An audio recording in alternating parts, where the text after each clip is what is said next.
এবার ইউক্রেন এবং রাশিয়ার মধ্যে যে যুদ্ধ চলছে দীর্ঘদিন ধরে, সেই যুদ্ধের জন্য দায়ী করলেন জেলেনস্কিকে স্বয়ং ডোনাল্ড ট্রাম্প।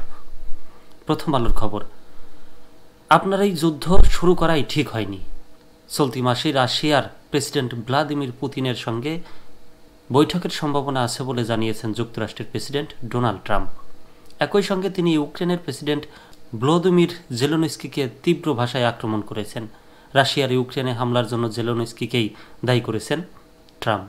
গতকাল মঙ্গলবার রিয়াদে যুক্তরাষ্ট্র ও রাশিয়ার কর্মকর্তাদের বৈঠকের পর ফ্লোরিডা অঙ্গরাজ্যের পাম বিচে নিজের মালিকানাধীন মারের লাগো রিসোর্টে সাংবাদিকদের সঙ্গে আলাপকালে ট্রাম্প এসব কথা বলেন।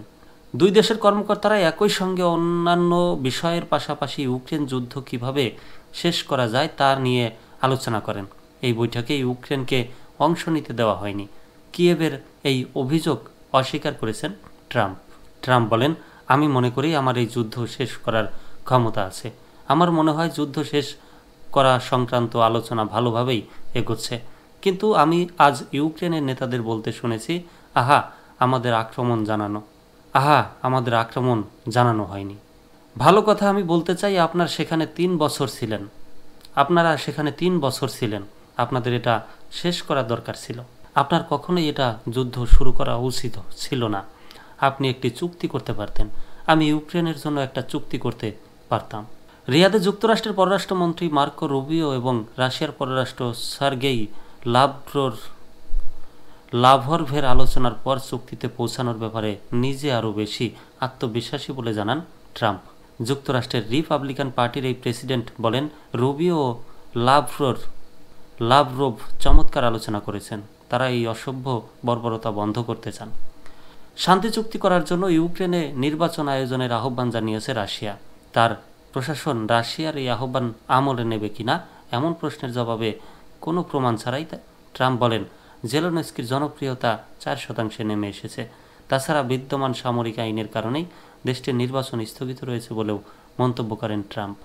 কিয়েভের ইন্টারন্যাশনাল ইনস্টিটিউট অব সোসিওলজির গত ডিসেম্বরে পরিচালিত এক জরিপে দেখা গেছে, অংশগ্রহণকারীদের 52% জেলেনস্কির প্রতি আস্থা আছে বলে জানিয়েছেন, যা একই বছরের ফেব্রুয়ারিতে পরিচালিত এক জরিপের ফলের চেয়ে 12% কম।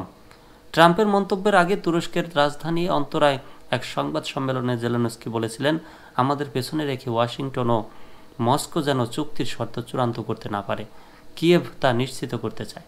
তুরস্কের প্রেসিডেন্টের সঙ্গে আলোচনার পর ওই সংবাদ সম্মেলনে জেলেনস্কি আরও বলেছিলেন, ইউক্রেনের যুদ্ধ কিভাবে শেষ করা হবে সে বিষয়ে কোনো সিদ্ধান্ত ইউক্রেন ছাড়া হতে পারে না। যুক্তরাষ্ট্রের পররাষ্ট্র দপ্তর জানিয়েছে, মঙ্গলবার রিয়াদে রুবিও এবং লাভরভ যত দ্রুত সম্ভব ইউক্রেন সংঘাতের ইতি টানার পথ নিয়ে কাজ করতে উচ্চ পর্যায়ের প্রতিনিধি দল গঠনে সম্মত হয়েছেন। মস্কোর সঙ্গে চুক্তি করতে ইউক্রেনের ভূখণ্ডের অখণ্ডতা নিয়ে ট্রাম্প আপোষ করতে পারেন। সম্প্রতি এই শঙ্কা মাথাচাড়া দিয়েছে।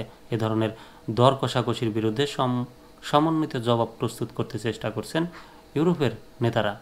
চলতি সপ্তাহে যুক্তরাজ্যের প্রধানমন্ত্রী কিয়ার স্টারমার বলেছেন, ইউক্রেনে তিনি শান্তিরক্ষী সেনা সদস্য পাঠাতে আগ্রহী। ফরাসি প্রেসিডেন্ট এমানুয়েল মাখো ইঙ্গিত দিয়েছেন, যে কোনো ধরনের সংঘাত অঞ্চলের বাইরে সীমিত সংখ্যক সেনা সদস্য পাঠানোর কথা তিনি ভেবে দেখবেন।